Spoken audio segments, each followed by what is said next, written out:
This is the last exercise of this lesson.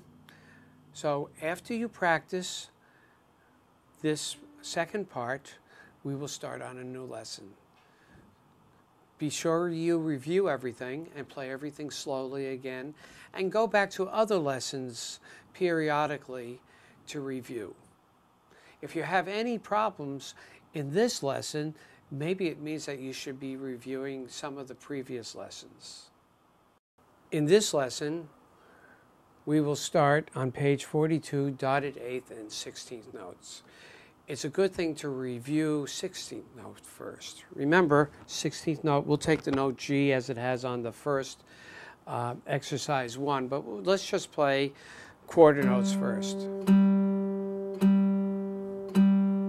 Right, 8th notes.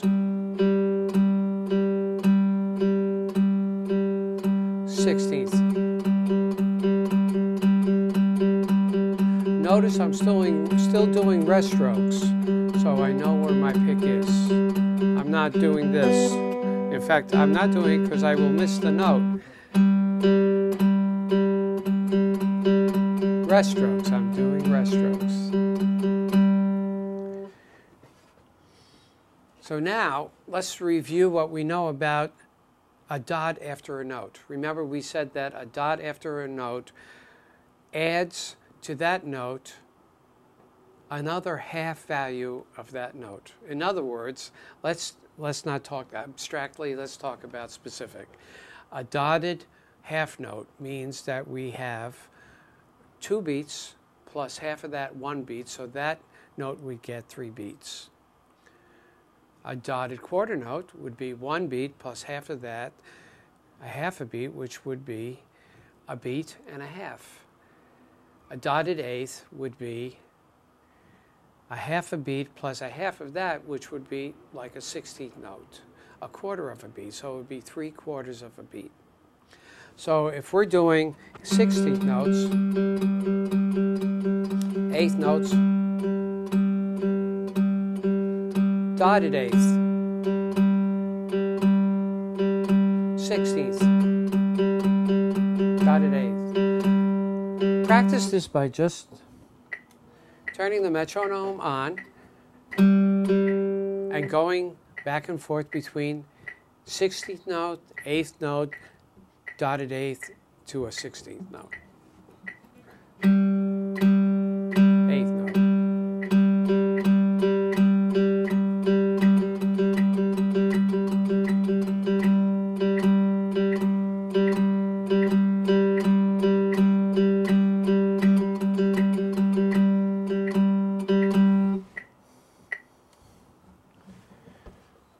I'll play exercise 1 now.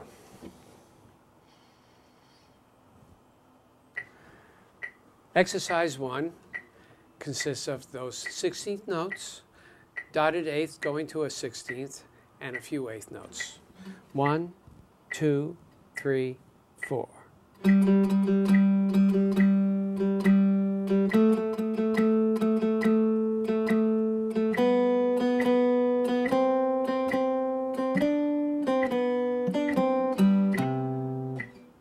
Again, 3, 4.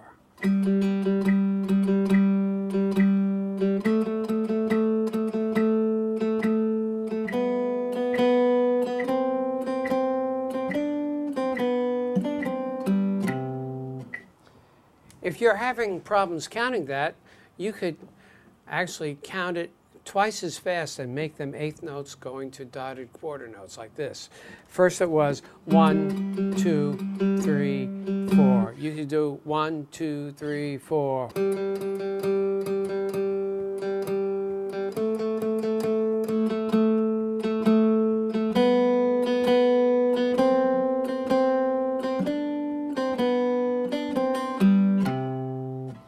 And then you could count it half as fast. 1, 2, and so on.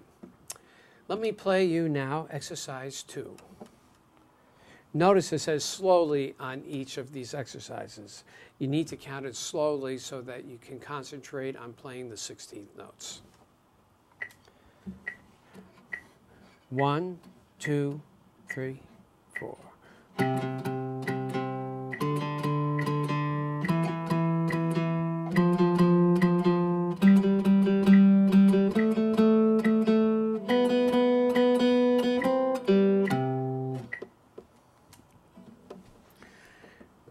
The second beat of the first measure is actually opposite of what we were playing before. We were playing a dotted eighth and 16th.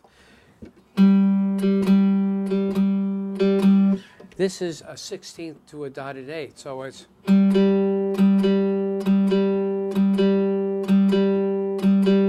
2, 1, 2, 3, 4, 1, 2, 3, 4, 1, 2, 3, 4, 1, 2, 3, 4, 1, 2, 3, 4. So also in the last measure we have the B. We have that rhythm, 2 16th notes and an eighth. Then we have 16th, 8th, 16th. So that goes, those two beats are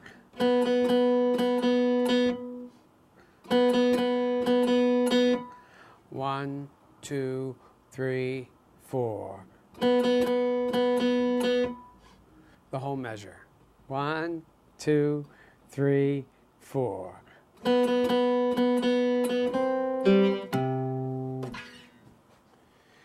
Again, if you're having problems counting and subdividing the beat, we could double the time, play twice as fast, and count the 16th notes as eighth notes instead of 1, 2, 3, 4. We can do 1, 2, 3, 4.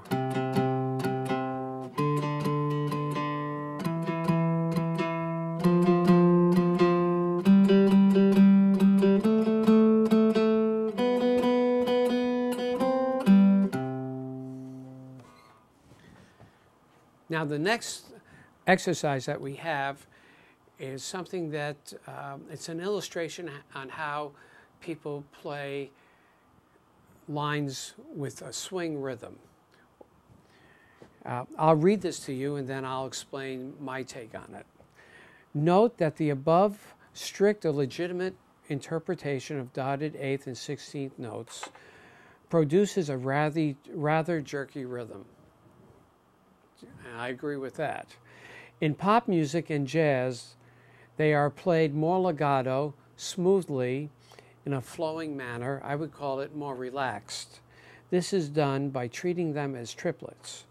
So instead of playing 1, 2, 3, 4, 1, 2, 3, that's how we were playing it. And now I will play the G as triplets.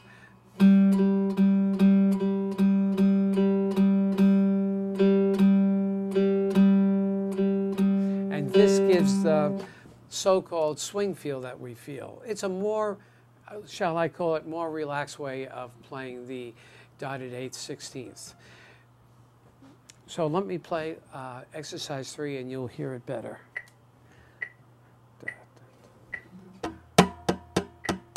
1, 2, 3, 4.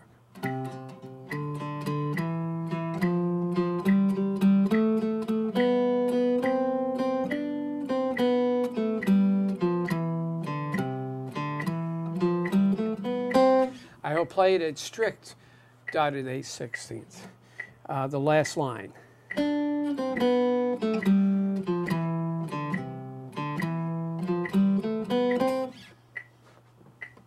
This is a way to get the swing feel of eighth notes that happens in a number of swing tunes. So we have something sounding like straight eighth notes, swing feel.